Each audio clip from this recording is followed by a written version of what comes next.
শ্রদ্ধার চোখে না দেখে নিজের জীবনে বাস্তবায়ন করতে যারা বাধা সৃষ্টি করে, ওরাই হচ্ছে আবু জেহেলদের প্রেতাত্মা।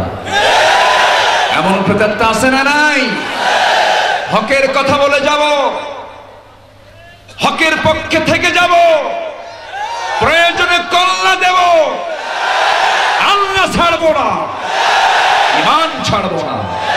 রাজি আছেন কারা কারা? হাত উঁচু করে দেখা।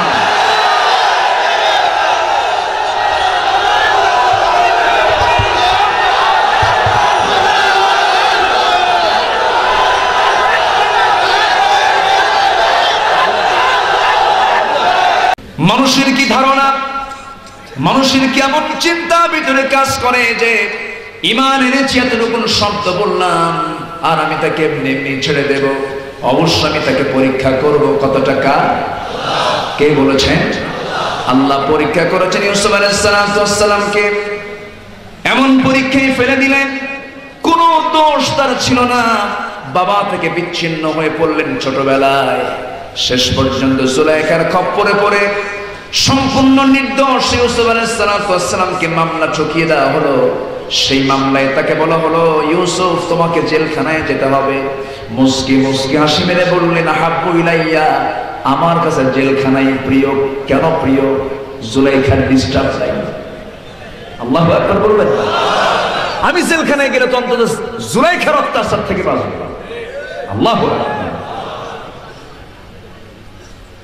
জেলখানায় ঢুকে দীর্ঘকাল তার কাটলো সেই জায়গায়। মাঝখান থেকে আমিও কিছুদিন ছিলাম, একটু ভিতরে ঢুকছিলাম।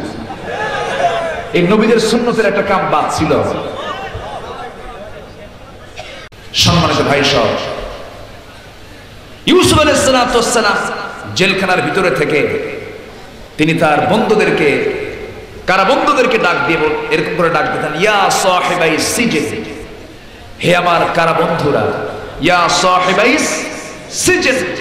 আমি যখন ভিতরে ছিলাম তখন আমিও ভাবলাম যে এই আয়াতের হক তার বাইরে আদায় হবে না।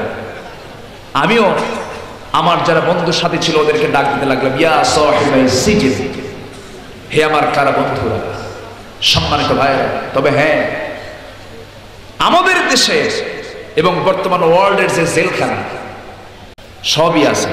এক বুড়া চাচা এরকম মুরব্বী, সাদা দাড়ি, দেখি যে উনি সকালবেলা উনি সেলুনে ঢুকলেন, সুন্দর সাদা দাড়ি লাল টকটকা বানালেন। বললাম, চাচা কে বাবা একটু রং লাগালাম, জেলখানায় রঙও লাগানো যায়। জেলখানায় দাড়িটাকে কালো করা যায়, 3 বেলা ভাত পাওয়া যায়। শ্বশুর বাড়ি দেখি এক চেয়ারম্যান সাহেব খালি বিড়ি খাবে, একদিনে তার 7 প্যাকেট বেনসন লাগে, যার দাম প্রায় কত করে? 250 টাকা করে, 240 টাকা করে। তাহলে যদি 1.5 থেকে 2000 টাকা টানতেই যায়, আল্লাহরে টানবে না? আল্লাহরে টানবে না। ওয়ালা তুবাযির তাবযীরা ইন্নাল মুবাযযিরিনা কানু। শয়তানের ভাই, আমরা অপচয়ের মধ্যে যাব না। জোরে বলি ইনশাআল্লাহ, জোরে বলি ইনশাআল্লাহ। আমি তাকে বললাম, ভাইজান আপনি এত টানেন কেন? বাইরে খাইতেন 6 প্যাকেট, এখন লাগে এখানে 7 প্যাকেট। একটু বেশি টেনশন তো সেজে উঠে, টেনশন দূর করার জন্য টানে। এক চাচা দেখি ভিতরে 80 বছর বয়স হয়ে গেছে, ভিতরে ঢুকছেন। আমি তাকে বললাম, চাচা আপনি বুড়ো বয়সে জেলখানায় কেন? কি বাবার কইও না, সরকারের মাথা খারাপ। সরকারের মাথা খারাপ না আপনার মাথা খারাপ? কেন, কি হয়েছে বলেন তো? কি বাবার কইও না, সরকার শেষ পর্যন্ত গাছের বিরুদ্ধে লাগছে। কি গাছ? রহমতের গাছ। রহমতের গাছ আবার কি গাছ বলেন? কি বাবা এটা বুঝবা না। কি গাছ বলেন? গাজার গাছ। গাছা নাকি রহমতের গাছ, বেহেশতের গাছ। আমি তাকে বললাম, চাচা গাছা নামে তো কোনো বেহেশতের গাছ নেই, তুবা নামে বেহেশতের গাছ আছে। কে বাবা তোমার বুঝবা না, তোমার কোরআন কয় পারা?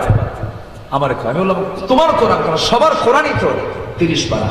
আল্লাহ পাক কোরআন দিয়েছেন 30 পারা। কেন? তোমাদের কোরআন 30 পারা আর আমার কোরআন 90 পারা। শয়তান কি গাছে ধরে? বুড়ানি শয়তান, এগুলো আছে না নাই? কিন্তু আমার নবীর জেলখানা কি এমন ছিল?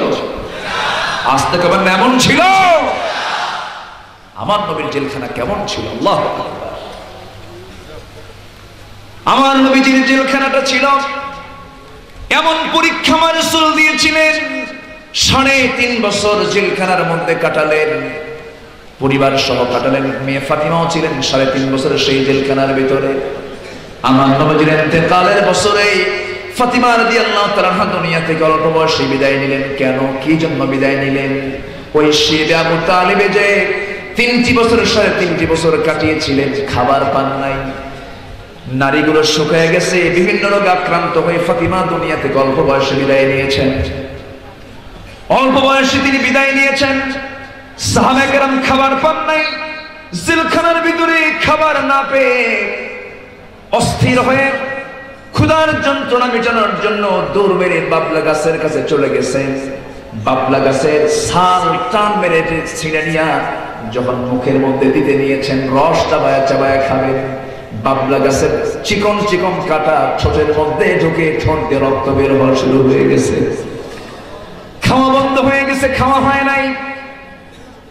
সাহাবায়ে কেরামের পায়খানাগুলো ছাগলের পায়খানার মতো কটকটে হয়ে গেছে।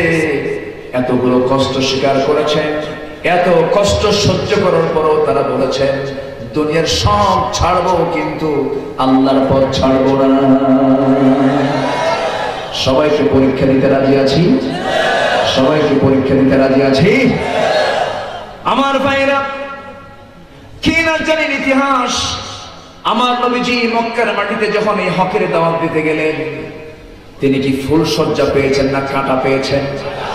কাঁটা পেয়েছেন। আমার নবীজি মুস্কি হাসি পেয়েছেন না বাঁকা চেহারা পেয়েছেন? বাঁকা চেহারা পেয়েছেন। আবু লাহাব খেপে যায়, রেগে যায়। আপন চাচা নবীর বিরুদ্ধে অবস্থান করলো, নবীর বিরুদ্ধে যখন বাজে কথা বলা শুরু করে দিল, নবীজির বিরুদ্ধে যখন সে কথা বলতে লাগলো, আল্লাহ পাল্টা জানিয়ে দিলেন তাব্বাত ইয়াদা আবি লাহাবিন ওয়া তাব মা আগনা আনহু মালুহু ওয়া মা কাসাব সায়াসলা নারান যাতা লাহাবিন ওয়া ইমরাআতুহু হাম্মালাতাল হাতাব ফি জিদিহা হাবলুম মিন মাসাদ। ধ্বংস হয়ে যাক আবু লাহাবের হস্তদ্বয়। অর্থাৎ আমার রাসূলকে আবু লাহাব গালি দেওয়ার কারণে আমার আল্লাহ নিজেও সহ্য করতে পারলেন না। আমার আল্লাহ তাকে নাম ধরে কোরআন শরীফের মধ্যে গালি দিয়ে দিলেন। আমার রাসূলকে গালি দিলে সহ্য করেন না কে?